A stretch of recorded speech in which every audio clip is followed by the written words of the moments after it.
much, Chair, and thank you to Senator Foray for giving me some of his time. My question is to the CEO of Imagine Canada, Bruce MacDonald. I have a two-part question. The first question is around the amendments made to the legislation at the House Finance Committee, and to confirm that the sector is satisfied with the amendments, which will open the way for partnerships with non-qualified donors in an accountable and empowered way. So that's my first question. My second question is on pooled funds. Perhaps Mr. MacDonald could briefly answer the first question before I get on to my next. Sure. Thanks very much, Senator.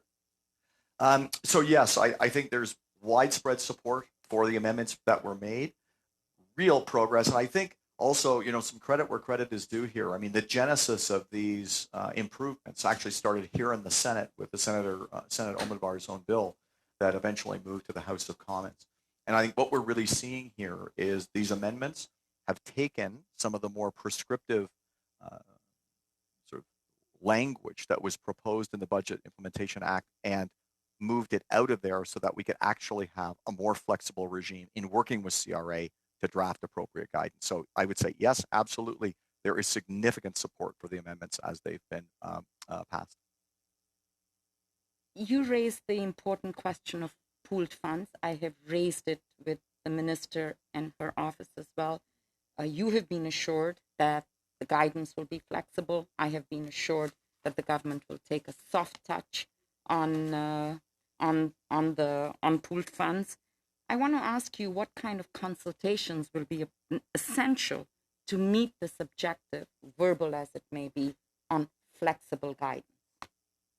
Yeah, absolutely. It's a great question, and we're really hopeful that as CRA is working through its thought process on the development of appropriate guidance, that they will engage and speak with the very organizations who have already demonstrated. I mean, I cited some of those examples. If you just take a look at the COVID Quebec Consortium, which was about a dozen foundations and multiple state actors that amassed about $12.3 million early in the pandemic to distribute to 27 community action plans that has supported over 3.3 million residents.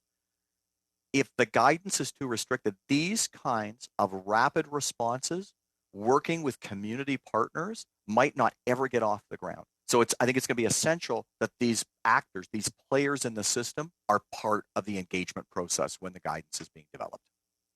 And can we expect your organizations and others, once the guidance has been completed and the program is rolled out, to monitor very carefully the rollout and its impact on pooled funding and charitable purpose? Absolutely, because like anything else, we expect that there might be adjustments that might need to be made once the guidance is first created. I mean, I think CRA will be looking to develop something that works for the sector and that meets their interests. But if it's not perfect on the first go-around, we'll continue to make sure that the sector is actively involved in providing ongoing feedback and working to make sure it's sharpened up each time it's improved. Thank you, Mr. McDougall. Thank you for the work you do. And thank you once again, Senator Foray, for giving me some time today.